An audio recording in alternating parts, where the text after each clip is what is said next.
while ago, I came out with a video on 10 foods that you thought were healthy but actually aren't. And today I wanted to share with you a little bit of the flip side. 10 foods that you thought were unhealthy but are actually pretty good for your wellness and weight loss goals. So today I'm going to be sharing those 10 foods with you in today's video. My name's Autumn and I'm a certified clinical nutritionist with my master's in nutrition human performance. Okay, so let's jump straight into that first food. And the first one on our list is butter. And especially if you're looking to achieve a weight loss goal, probably a lot of you think of butter and you immediately think, no.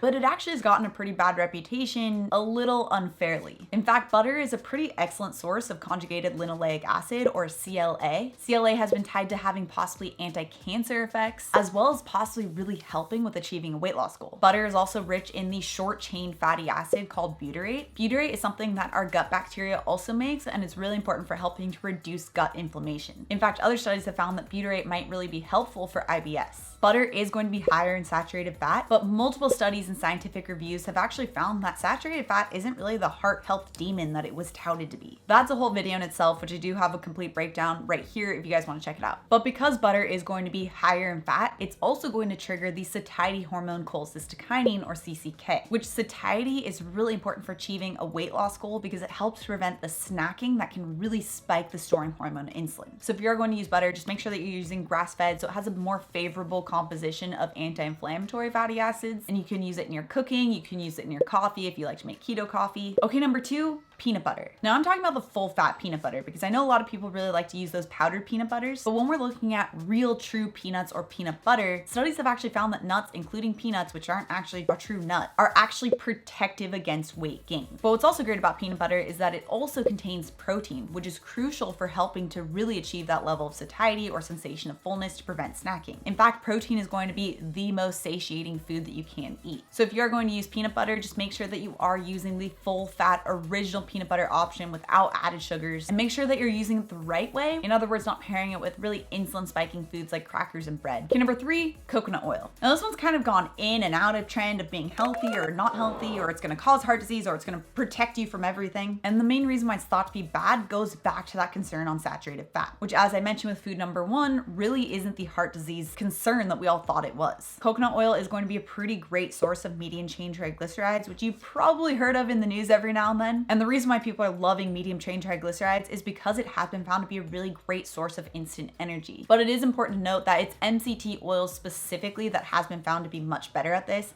I'm typically not a big fan of MCT oils specifically, purely because it is going to be a much more refined oil, which I try and stay away from. So I personally opt for coconut oil, but you can also experiment with MCT oil if you want to see how it works for your body. Okay, number 4, red meats. A lot of the reason why people think that this food is bad for you comes back to saturated fats. But there's also the concern of red meat causing cancer or various diseases. And the original research that tied a lot of these different diseases to red meat was based off of really weak evidence. And in fact, more recently in 2019, researchers have suggested that this evidence is so weak that there really can't be an association that's notable. Now, the original research article is extremely interesting. There's also a great New York Times article that breaks down all the information into a little bit easier way to understand. I'll have both of those linked down in the description below so you guys can check that out if you're interested. Now, does this mean that you need to eat red meat? No. And in fact, I've discussed multiple really great vegetarian and plant-based options that you can use for a protein source. And what the research is showing is that eat the protein that you enjoy and that works for your body. Key number 5, chocolate. Now this one actually does have a little bit of truth to it, but the main problem with chocolate comes down to the added sugars, not the chocolate itself, or rather the original ingredient of chocolate, which is the cacao nibs. Now, if you guys have been following me for a while, then you know that I love cacao nibs. I especially love using it as a topping for my smoothies. It's a really great way to add in a ton of fiber, a ton of antioxidants, all with 0 sugar. So cacao, which is what chocolate originally comes from, is naturally 0 sugar, but it's when we make chocolate out of it that we tend to add in a significant amount of sugar, which you can even get now 0 sugar chocolates or very low sugar chocolates, or you can opt for raw cacao nibs, which are a really great source of antioxidants and fiber. Okay, number 6,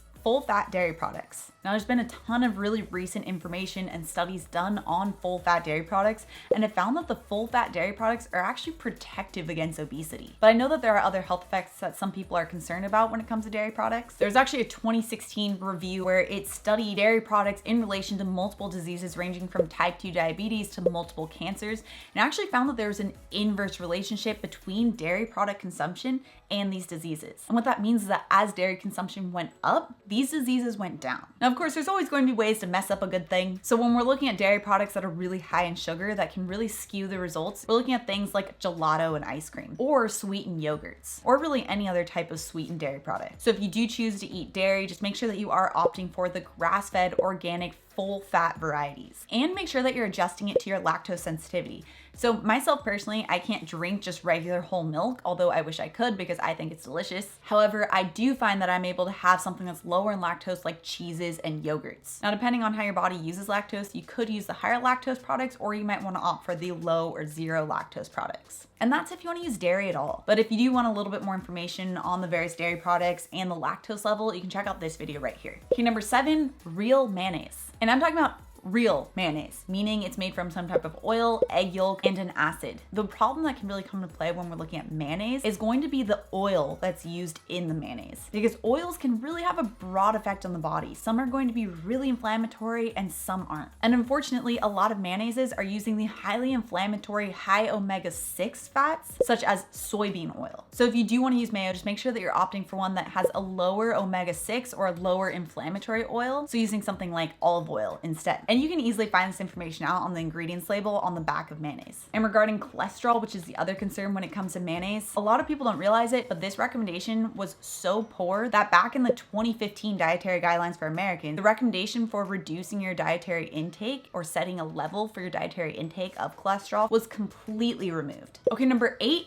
coffee. The original research that demonized coffee was really from a lot of poor epidemiological studies back in around the 1950s. The reason why these studies were so poor is because it just looked at the populations as a whole and didn't really account for those who had histories of smoking or other poor lifestyle habits. So it made it seem like coffee was something that's really going to drive up cancer risk, when in reality, coffee is packed with a ton of really great antioxidants. In fact, there's been studies that have found that coffee is actually really protective for the liver. Now, if you are going to be consuming coffee, just make sure that you're having it at the very latest by 2 p.m. If you find that you are more caffeine sensitive, I would suggest aiming for no later than 12 p.m. so you can make sure the caffeine isn't going to interfere with your sleep. Okay, number 9, bacon. Also, interestingly, not the health demon that we thought it to be. I did a really detailed breakdown of bacon, so I definitely recommend that you check out the details right here. If you're having a high quality source of bacon, and if it's something that you enjoy having on the occasion, it's not necessarily a problem. Okay, number 10, salt. Now, salt contains sodium, which is essential for so much within the body, but namely for nerve transmissions. It's also used to help balance electrolyte levels. In fact, it's so important that if you don't have enough salt, this can actually lead to a problem called hyponatremia within the body, which in some cases can even be lethal. Now, usually this is a result of people consuming a lot of water and not supplementing with some amount of salt or sodium or electrolytes to balance it out. And there are some people who benefit from slightly lower salt intakes. Those are going to be salt sensitive individuals, but the vast majority of the population is not salt sensitive. In fact, there's even some people who are more harmed by reducing their salt intake than they're benefited. At the very least, what we see with this research is that making these broad generalized statement for reducing sodium intake for everyone has very little scientific backing and likely doesn't even work for most people. Now, when you're choosing salt, it's really important to make sure that you're using a high quality salt. So I personally like to use Celtic sea salt or Himalayan pink salt. Now, if you missed the 10 foods that you thought were healthy but actually aren't, highly recommend that you check out this video next. Also, if you're new to my channel and you love this science-backed information, make sure you subscribe right here. Come out with new videos every Tuesday and Thursday. All right, guys, thanks so much for tuning in, and I'll see you in my next video.